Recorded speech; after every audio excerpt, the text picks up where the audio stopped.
விடாமுயற்சி திரைப்படம் பார்த்தீங்கன்னா இந்த வருட இறுதிக்குள் வெளியாகிவிடும் என எதிர்பார்க்கப்படுகிறது.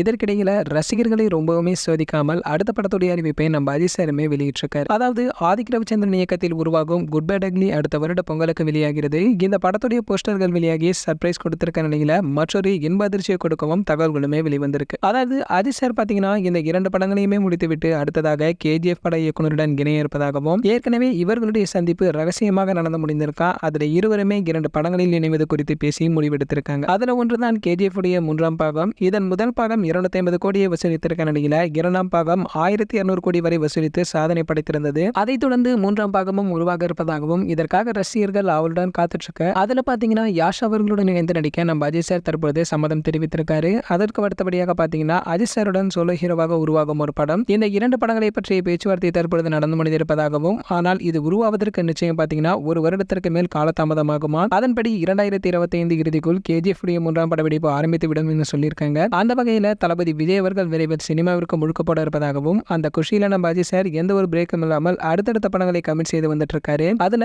1000 கோடி வசூல் இயக்குனருடன் அவர் கைகோர்க்க இருப்பது ரசிகர்களுக்கு மிகப்பெரிய சர்ப்ரைஸாகவும் இருந்து வந்திருக்கு. சரி, ஓகே, இது போன்ற சினிமா பற்றி வெளியாகும் அனைத்து செய்திகளை நீங்க உடனே தெரிஞ்சுக்க நம்மளுடைய செய்தி துளிகள் நம்ம சேனலை சப்ஸ்கிரைப் பண்ணிக்கங்க. பக்கத்தில் உள்ள பெல் ஐகானை கிளிக் பண்ணிட்டீங்கன்னா நீங்க நம்ம வீடியோவை மிஸ் பண்ணாம பார்க்கலாம்.